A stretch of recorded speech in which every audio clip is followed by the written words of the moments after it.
Okay, we're going to jump right into part 2 of Riemann sums where we talk about summation notation. So summation notation is a way for us to compress addition, basically. Here's what it looks like. I have a string of things written out, a number plus a number plus a number plus a number all the way up. And I can write that, hopefully, as a compressed notation using this sigma. This is capital sigma, the Greek letter sigma. On the bottom we say we have our index, which we call the letter j, and that runs from a number m to a number n, and m is always less than n. They're always integer numbers. Okay, so we never use 2.5. It's always 2 to 7, something like that. This is an expression here that somehow has a j in it. Okay, that's what we mean by a sub j. There's a j in it. Maybe it's j squared, maybe it's 5 to the j, who knows. But it's got a j in it. So this expression, we're calling the expression a, and it has a j inside of it. We could almost use the a of j with the parentheses like we do with functions. It would probably work here. Okay, what we do is we let j be numbers from starting from the low number and going to the top number. So it starts off with plug in m for j. Then plug in the next number, m plus 1 for j. Then plug in m plus 2 for j, all the way up until we get to the top number n.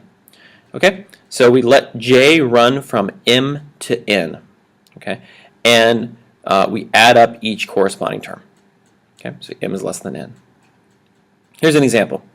If our expression is j squared, so a sub j is j squared, and we let j run from 1 to 5, we start by plugging in 1, we put a plus, then we plug in 2, plus 3, and we let j run from 1 to 5 along the integers. Okay, and we get 55. So it's a compressed way of writing out this sum. Here's some rules about summations. If I take the sum from m to n of two expressions, both of which depend on j, or they don't have to depend on j really, then I can, essentially what looks like distribution actually, I can look at it as the sum of the a's plus the sum of the b's. Okay, and it's really just a matter of associativity and commutativity of addition. If I have a constant times an expression, so maybe 5 times j squared up here, a constant times an expression, then I can just pull the constant out. It's factoring out a constant, just like we do with regular addition. We can factor something out, so we can do the constant times the sum. So the sum of a constant times an expression, I can factor that constant out of all of the terms. And finally, here's our first little rule about how to simplify these things. If k is a number that does not depend on j, so it's some expression that does not have a j in it. I'm using the letter k here. Usually k is a constant, but k could be an expression. If I'm adding up n of these, so I go from 1, 2, 3, all the way up to n, pardon me, then I can simply say, well, there are n of the k's, so it's n times k. Okay? So it's saying how many times do I add up k, k, k, k, oh gosh, this sounds terrible, k plus k plus k plus k plus k, all the way up to n. Okay? There we go. All right, so that's a formula. We're going to go over some other formulas, and then we'll look at some examples. All right, so we're going to look at power sums, which, I'm sorry, my power sums, I suppose, they're not called power sums. These are sums of various things to powers. Okay, we can call them power sums, I guess, but it doesn't really mean anything. So if I'm running from 1 to n, and this capital N doesn't matter, we could have used lowercase n for this problem. I'm running from 1 to n of j. That means that our sum is 1, and then we let j be 2, 2, j be 3, 3, and so on. It's 1 plus 2 plus 3 plus 4, all the way up to n. Then our sum is going to be, a quick way to write that sum is n times n plus 1 over 2. Okay, we'll look at an example of that. But basically, if I'm summing from 1 to n, and I'm going up to the number, say, 30, then all I have to do to find out what that sum is, instead of just adding them up, going 1 plus 2 in the calculator, you just have to go 30 times 31 divided by 2. And that's going to be your sum. Okay, we can prove that later. We can prove all these later, actually. Kind of fun.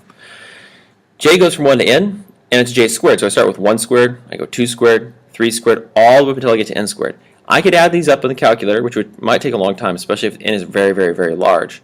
But a quicker way to do that is to take the number n, whatever the upper limit is, times n plus 1, times 2n plus 1, and divide that result by 6, and I'm going to get the same thing. Again, we can prove this, and maybe we should do that in class tomorrow, or next time I see you. So j equals 1 to n, j cubed, 1 cubed plus 2 cubed, all the way up to n cubed. This is the formula that will simplify that. They're pretty interesting formulas, really.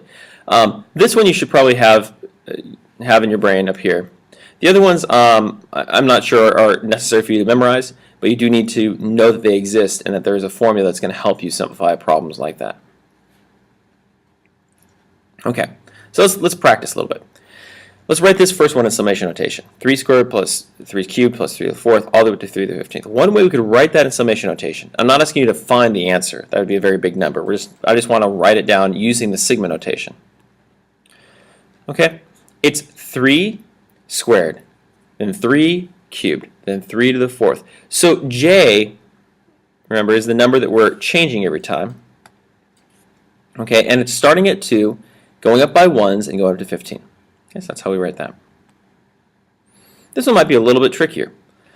Okay, we look at this expression, okay, all these summands, and we say, well, they're changing by 1. They start at what looks like 3, 3, 4, 4, and so on, all the way up to 9. So we go from 3 to 9, start with j, e to the negative j. Okay, so they're not that terribly complicated. They're a nice way for us to write a very complicated looking expression in a more compact way. Okay, now let's look at how we can use some of these formulas to help us out solving. Okay, we're going to use those linearity rules and the power sums to help us with this. Okay, let's take a look at this problem here. K goes from 1 to n of 2k plus 1.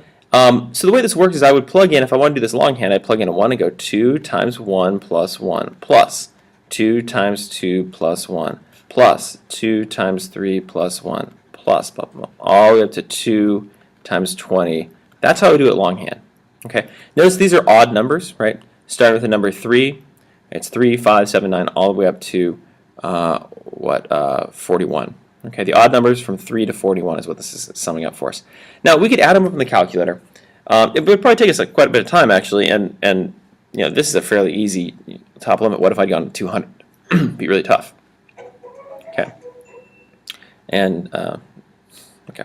All right. So here's how we can solve this.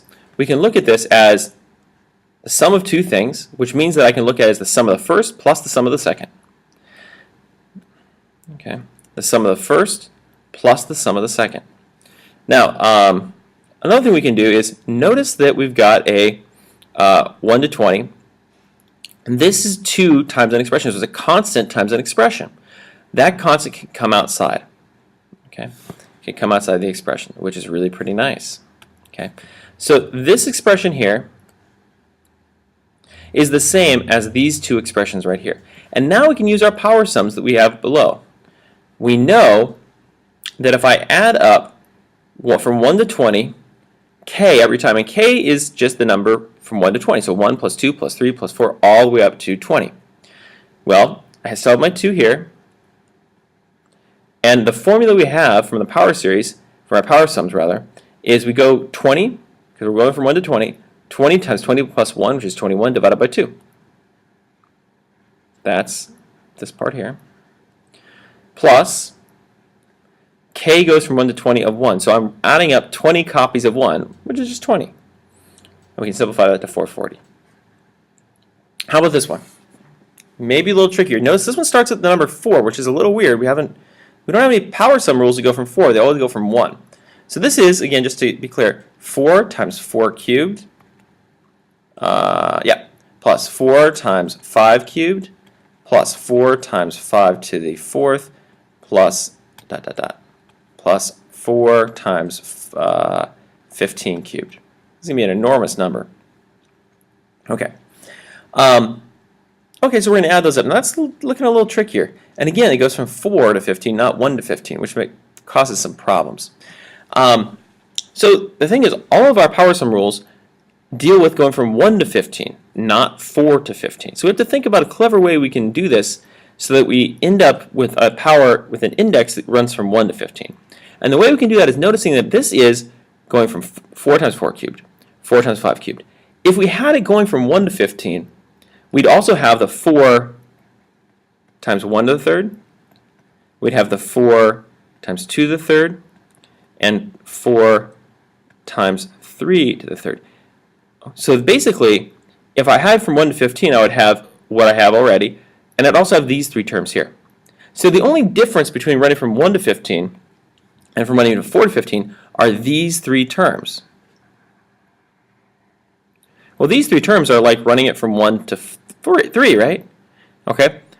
So if we notice that one way to break this up is if I'm running from 1 to 15, that's really the same as running from 1 to 3 and then running from 4 to 15.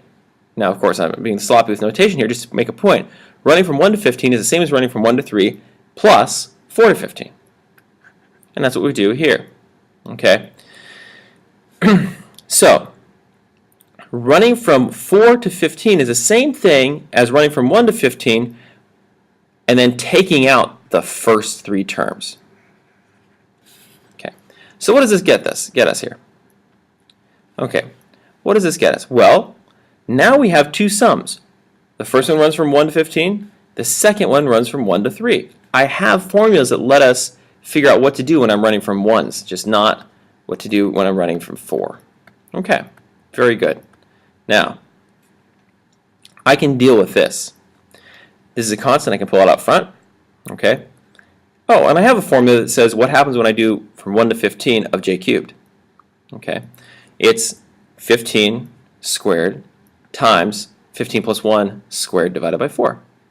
Okay. I can do the same thing from 1 to 3. Okay. Pull the 4 out because that's a constant. Constant times the expression. J goes from 1 to 3. So the formula for from going to 1 to 3 of j cubed is going to be 3 squared times 3 plus 1, which is 4, squared divided by 4. So this is how I can simplify this long expression up here. And there it is. Okay. Now we could put this in the calculator and get something a little bit more defined, but I stopped right there for us right now. Okay, very good. So Riemann sums, really nice stuff. So why should we deal with them? Well, here's the upshot. I can write my right endpoint Riemann sum as a summation notation problem. Much easier to look at, really. Okay. So here's one way to write the right endpoint. Right. I plug in if I'm running from A to B. I plug in starting on the right endpoint. So that's f of the left endpoint plus 1 copy of delta x, because j starts at 1. Okay. And then I go 2, 3, 4, all the way up until I get to n, okay, delta x. Okay, so this is the same thing as the formula that we looked at before of the right endpoint Riemann sums. The left endpoint, then I can do the exact same thing, except here I start one less. I start by plugging in f of a, right? F of a plus no copies of delta x. So I start at 0. And I go up until almost to the end. Okay, I don't plug in the last endpoint. Instead, I plug in n minus 1. So the left endpoint approximation is the exact same thing as the right endpoint approximation, except that we're running our index from 0 to n minus 1. And the midpoint approximation is very similar as well. We're going to do the same endpoint approximation, the same indices from 0 to n minus 1, except that where am I going to be plugging in? Okay, I'm plugging in at the midpoint between every one of those delta x's. So instead of moving over a full delta x to start with, I move over a half a delta x. So really, this should actually be a plus. Okay, should actually be a plus. Now notice there's two ways you could write the endpoint approximation. There's many ways you can write all of these. I could run from 0 to n minus 1 and have it be j plus a half, or I could run from 1 to n and have it be j minus a half. Okay, so I made the decision here briefly to just go from 0 to n minus 1 and j plus a half. There's no reason you can't go from 1 to n and have it be j minus a half. The point here is when I plug into f of x, I don't plug in at a left endpoint or at a right endpoint. I go halfway in between. So I have to make sure that I'm plugging in half delta x's. And that's the idea. Okay? So that's it. We're going to spend some time in class talking about how to apply these to actual Riemann sums. So we can look at how do we actually use these Riemann sum formulas with the summation notation in order to solve problems that are a little bit harder. Nice work, everybody. Thank you.